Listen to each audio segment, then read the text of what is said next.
नमस्कार। नमस्कार। आज हम बात कर रहे हैं छत्तीसगढ़ की। वो अपनी स्थापना के 25 साल पूरे करने जा रहा है। जी हाँ, एक अहम पड़ाव है। बिल्कुल। किसी भी राज्य के लिए 25 साल एक महत्वपूर्ण समय होता है। और हमारे पास जो जानकारी आई है, वो इसी रजत जयंती मतलब 25वीं वर्षगांठ के आसपास की है। हम्म। इसमें कई दिलचस्प बातें हैं, जैसे प्रधानमंत्री नरेंद्र मोदी के संभावित दौरे की बात चल रही है। अच्छा। हाँ, और राज्योत्सव को भी कुछ खास तरीके से मनाने की योजना है। और तो और, इस पूरे साल को एक विशेष नाम भी दिया गया है। जी। तो चलिए इस पूरी जानकारी को थोड़ा और समझते हैं। देखते हैं कि इन योजनाओं के पीछे असल में क्या है, क्या महत्व हो सकता है इनका। बिल्कुल। और सबसे पहले इस घोषणा पर ध्यान देना जरूरी है कि राज्य सरकार ने इस पूरे वर्ष को अटल निर्माण वर्ष के रूप में मनाने का फैसला किया है। जी, अटल निर्माण वर्ष। हाँ, ये नाम अपने आप में काफी कुछ कहता है ना। मतलब ये सिर्फ एक नामकरण जैसा नहीं लगता। इसमें इतिहास भी है, शायद भविष्य की भी बात है। बिल्कुल सही कहा आपने। देखिए, यहाँ सबसे दिलचस्प बात यह कि छत्तीसगढ़ राज्य बना कब था। 1 नवंबर 2000 को। जी और उस समय केंद्र में सरकार थी श्री अटल बिहारी वाजपेयी जी की। हाँ, उन्हीं के कार्यकाल में हुआ था। जी हाँ, उन्हीं के कार्यकाल में वो मध्य प्रदेश पुनर्गठन अधिनियम पास हुआ, जिससे छत्तीसगढ़ बना और उत्तराखंड झारखंड भी बने। अच्छा, हाँ। तो इस 25वें साल को अटल निर्माण वर्ष कहना, ये एक तरह से सीधा सीधा उस ऐतिहासिक पल को और वाजपेयी जी की भूमिका को एक श्रद्धांजलि है। ये तो है। उस नींव को याद करना है जिस पर आज का छत्तीसगढ़ खड़ा है। हाँ, पर बात सिर्फ श्रद्धांजलि की नहीं है। अच्छा, और क्या है इसमें? आप निर्माण शब्द पर गौर कीजिए। हाँ। ये सिर्फ अतीत के निर्माण मतलब राज्य के बनने की बात नहीं करता। हाँ। ये इशारा करता है वर्तमान और भविष्य में होने वाले विकास की तरफ भी, प्रगति के निर्माण की तरफ। अच्छा, मतलब ये दोहरा संदेश है। बिल्कुल। तो ये नामकरण एक तरह से अतीत के लिए सम्मान भी है और भविष्य के लिए एक संकल्प भी। हम्म। दोनों को जोड़ने की कोशिश है। हम्म। एक मैसेज है कि जैसे राज्य बना, वैसे ही आगे विकास का निर्माण भी चलेगा। ये समझना जरूरी है कि कैसे एक नाम से इतिहास, सम्मान और भविष्य सबको एक साथ लाने की कोशिश है। जी। और इसी कड़ी में खबर ये भी है कि प्रधानमंत्री नरेंद्र मोदी 31 अक्टूबर से छत्तीसगढ़ आ सकते हैं। 2 दिन का दौरा शायद। हाँ, मैंने भी सुना। मुख्यमंत्री विष्णुदेव साय ने न्योता दिया है उनको। जी, तो राज्य की रजत जयंती पर प्रधानमंत्री का आना, इसे कैसे देखना चाहिए? क्या महत्व है इसका? देखिए, प्रधानमंत्री का इस मौके पर आना कई मायनों में महत्वपूर्ण हो सकता है। जैसे? पहला तो यही कि ये उस अटल निर्माण वर्ष वाले संदेश को और वजन देता है। हम्म। मतलब जिस विचारधारा के पूर्व प्रधानमंत्री ने राज्य बनाया, हम्म। उसी विचारधारा के वर्तमान प्रधानमंत्री का रजत जयंती में शामिल होना, ये एक तरह की निरंतरता दिखाता है, कॉन्टिन्यूटी। का प्रतीक है। ठीक है। दूसरा, ये केंद्र सरकार के लिए भी छत्तीसगढ़ कितना महत्वपूर्ण है, ये दर्शाता है। राज्य 25वीं सालगिरह मना रहा है और प्रधानमंत्री की मौजूदगी इसे एक राष्ट्रीय पहचान दिलाती है। हाँ, ये बात तो है। राज्य के लोगों के लिए भी अच्छा लगता होगा। बिल्कुल, मनोबल बढ़ता है। और तीसरा, ऐसे दौरे अक्सर सिर्फ औपचारिक नहीं होते। अच्छा। मतलब कुछ घोषणाएं वगैरह भी हो सकती हैं। हाँ, बिल्कुल। हो सकता है कुछ विकास परियोजनाओं की घोषणा हो या लोकार्पण हो, शिलान्यास हो।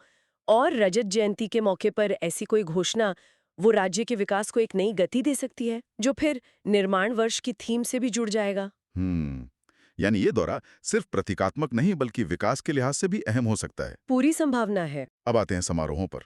जानकारी ये है कि 1 नवंबर को राज्योत्सव होता है, स्थापना दिवस। जी, इस बार वो रजत जयंती के रूप में मनाया जाएगा। लेकिन सबसे हैरान करने वाली बात यह है कि ये सिर्फ एक दिन का मामला नहीं है। नहीं। नहीं, ये अगले 25 हफ्तों तक चलेगा। 25 हफ्ते? हाँ, 25 हफ्ते, ये तो लगभग आधा साल हो गया। इतने लंबे उत्सव का क्या मतलब हो सकता है? जी हाँ, 25 हफ्ते। ये सामान्य तो बिल्कुल नहीं है। ये राज्य सरकार की महत्वाकांक्षा दिखाता है। एक मतलब तो ये हो सकता है कि सरकार इस रजत जयंती को सिर्फ एक आप कह लीजिए सरकारी कार्यक्रम तक सीमित नहीं रखना चाहती। बल्कि एक जन उत्सव बनाना चाहती है। बिल्कुल, जिसकी गूंज लंबे समय तक रहे, राज्य के कोने कोने तक पहुंचे। तो इन 25 हफ्तों में होगा क्या-क्या? कुछ अंदाजा? देखिए, 25 हफ्ते मतलब करीब 175 दिन। हाँ। इसमें बहुत कुछ हो सकता है। हाँ। शायद हर हफ्ते कोई अलग थीम हो, कभी संस्कृति पर फोकस, कभी खेल पर, कभी युवाओं पर, कभी महिला सशक्तिकरण पर। अच्छा, ऐसा भी हो सकता है। बिल्कुल। राज्य की जो समृद्ध आदिवासी संस्कृति है, लोक कलाएं हैं, संगीत, नृत्य, उनके प्रदर्शन हो सकते हैं। हाँ, वो तो छत्तीसगढ़ की पहचान है। जी। फिर अलग अलग जिलों में विकास कार्यों की प्रदर्शनी लग सकती है, नई योजनाओं की शुरुआत हो सकती है। किसान, उद्यमी, छात्र, कलाकार, मतलब समाज के हर वर्ग को जोड़ने के लिए कुछ ना कुछ खास हो सकता है। निवेश के लिए भी कुछ हो सकता है, जैसे समिट वगैरह? क्यों नहीं, वो भी संभव है। निवेश आकर्षित करने के लिए सम्मेलन हो सकते हैं। तो ये सिर्फ एक जश्न नहीं बल्कि राज्य की पूरी तस्वीर पेश करने का एक बड़ा मंच बन सकता है। उसकी संस्कृति, उपलब्धियां, क्षमताएं, भविष्य की दिशा, सब कुछ। सही कहा। 25 हफ्तों का समय ये मौका देता है कि आप हर पहलू को छू सकें। लेकिन 25 हफ्ते लगातार कार्यक्रम चलाना, ये एक बड़ी चुनौती भी तो होगी, प्रशासनिक तौर पर, वित्तीय तौर पर। चुनौती तो है, निश्चित रूप से है। इतने लंबे समय तक कार्यक्रम चलाना, उनका मैनेजमेंट, अलग-अलग विभागों में कोऑर्डिनेशन, और ये पक्का करना कि कार्यक्रम सिर्फ राजधानी या बड़े शहरों में ना सिमट जाएं। हाँ, दूर दराज के गांव तक भी पहुंचना चाहिए। बिल्कुल। ये सब काफी जटिल काम है। इसके लिए बहुत अच्छी प्लानिंग चाहिए, एक मजबूत एग्जीक्यूशन टीम चाहिए, और जाहिर है बजट भी चाहिए होगा। और ये भी देखना होगा कि असर क्या होता है। वही बात, क्या ये सिर्फ दिखावटी समारोह बन जाते हैं या वाकई लोगों में जुड़ाव और राज्य के लिए गर्व की भावना पैदा कर पाते हैं? असल पैमाना तो यही होगा। ये पहलू सोचने वाला है। खैर, अब एक और महत्वपूर्ण बात पर आते हैं जिसका जिक्र है। जी। संभावना ये भी है कि प्रधानमंत्री मोदी 1 नवंबर को ही, मतलब राज्योत्सव के दिन, हाँ। नवा रायपुर में छत्तीसगढ़ विधानसभा का नया भवन बन गया है, हाँ। लगभग तैयार है, उसका उद्घाटन कर सकते हैं। अच्छा, नया विधानसभा भवन नवा रायपुर में? हाँ, नवा रायपुर, जो नया शहर बसाया गया है। और जानकारी में ये भी है कि इस मौके पर लोकसभा अध्यक्ष ओम बिरला जी भी रह सकते हैं। अच्छा, स्पीकर भी? जी, और इसके लिए प्रशासन और पीडब्ल्यूडी, मतलब लोक निर्माण विभाग, पूरी तेजी से काम कर रहे हैं ताकि सब समय पर हो जाए। हम्म। एक नए विधानसभा भवन का उद्घाटन, वो भी रजत जयंती पर, इसका क्या मतलब है, क्या प्रतीक है ये? इसका बहुत गहरा प्रतीकात्मक महत्व है। अगर हम थोड़ा बड़ी तस्वीर देखें, तो विधानसभा क्या है? किसी भी लोकतंत्र का दिल होती है वो जगह। सही बात है। वहीं पर जनता के चुने हुए लोग कानून बनाते हैं, नीतियां तय करते हैं, सरकार पे नजर रखते हैं। तो रजत जयंती के मौके पर एक बिल्कुल नया मॉडर्न विधानसभा भवन, ये राज्य के लोकतांत्रिक सफर में एक नए अध्याय की शुरुआत का प्रतीक है। और ये उस अटल निर्माण वर्ष वाली थीम से भी सीधा जुड़ता है। हाँ, वो कैसे? भवन क्या है? ये राज्य के भविष्य के शासन के लिए एक महत्वपूर्ण इंफ्रास्ट्रक्चर का निर्माण है। अच्छा, हाँ, इस तरह से भी देख सकते हैं। बिल्कुल। ये दिखाता है कि राज्य सिर्फ स्थापना का जश्न नहीं मना रहा, बल्कि भविष्य की संस्थाओं को भी मजबूत कर रहा है। और ये नवा रायपुर में बन रहा है, इसका भी कोई खास मतलब है? हाँ बिल्कुल, नवा रायपुर को छत्तीसगढ़ के भविष्य के शहर के तौर पर विकसित किया जा रहा है। जी। तो राजधानी के एडमिनिस्ट्रेटिव सेंटर को इस नए प्लान्ड शहर में ले जाना, ये राज्य की आधुनिकता और भविष्य की तरफ देखने की सोच को दिखाता है।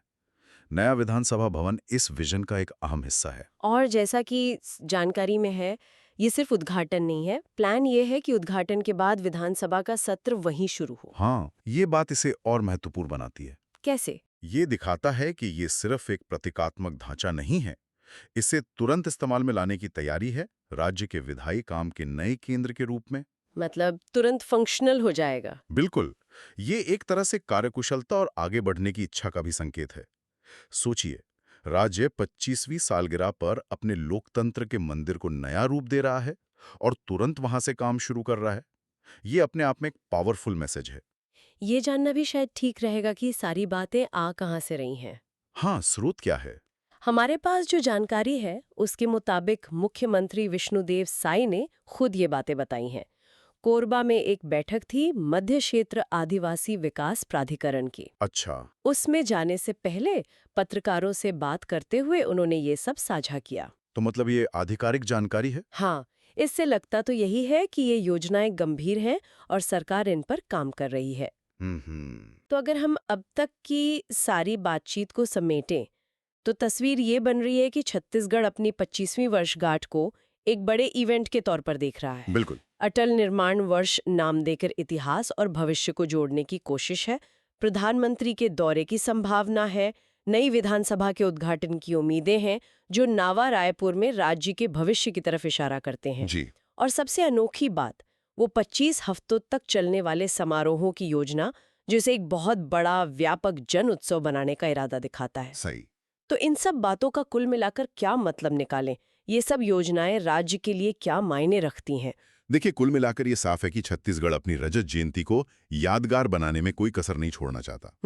अटल निर्माण वर्ष का नाम, प्रधानमंत्री का संभावित दौरा, नई विधानसभा का उद्घाटन, 25 हफ्तों का उत्सव, ये सारे कदम राज्य की छवि को नेशनल लेवल पर मजबूती से रखने, अपनी उपलब्धियों को बताने और भविष्य के लिए एक पॉजिटिव माहौल बनाने की दिशा में हैं। मतलब एक तरह से अपनी पहचान को और मजबूत करने का मौका। बिल्कुल, अपनी पहचान को फिर से बताने का, अपनी सांस्कृतिक विरासत और विकास की कहानी को एक साथ कहने का और अपने लोगों में गर्व और अपनेपन की भावना को मजबूत करने का एक मौका है ये। ये तो हुई योजनाओं की और उनके मतलब की बात। लेकिन जैसा आपने पहले भी इशारा किया था, इन बड़े आयोजनों से परे भी कुछ सवाल तो मन में आते हैं। हाँ बिल्कुल, और यहीं पर एक जरूरी सवाल उठता है। क्या? ये जो भव्य समारोह हैं, ये प्रतीक हैं, ये नामकरण हैं, ये सब अपनी जगह ठीक हैं, महत्वपूर्ण हैं, लेकिन असली सवाल ये है कि ये आयोजन छत्तीसगढ़ की पिछले 25 साल की जो असल यात्रा रही है, हाँ। उसकी सफलताएं, उसकी चुनौतियां, जो उसने सीखा है, उसको किस हद तक दिखाएंगे। ये गहरा सवाल है। और इससे भी जरूरी कि भविष्य के लिए क्या ठोस विजन पेश करेंगे। क्या ये अटल निर्माण वर्ष और 25 हफ्तों के कार्यक्रम सिर्फ उपलब्धियों गिनाने तक रह जाएंगे? या फिर जो असली मुद्दे हैं उन पर भी बात होगी? बिल्कुल, जैसे आदिवासी इलाकों का विकास है, आर्थिक असमानता है, पर्यावरण के मुद्दे हैं, रोजगार का सवाल है, क्या इन पर भी कोई बातचीत होगी, कोई समाधान की दिशा में पहल होगी? रजत जयंती सिर्फ जश्न का नहीं, बल्कि आत्म मंथन का भी मौका होना चाहिए। सही कहा, आत्ममंथन और भविष्य का रोडमैप बनाने का भी। तो ये देखना दिलचस्प होगा कि छत्तीसगढ़ इस मौके का इस्तेमाल कैसे करता है। क्या ये उत्सव सिर्फ एक भव्य आयोजन बनकर रह जाएगा, या फिर राज्य के विकास की यात्रा में एक वाकई में सार्थक मील का पत्थर साबित होगा? जी, ये एक ऐसा विचार है जिस पर शायद हमारे सुनने वाले भी सोच सकते हैं कि इन प्रतीकात्मक कदमों का जमीनी हकीकत पर क्या और कैसा असर पड़ सकता है।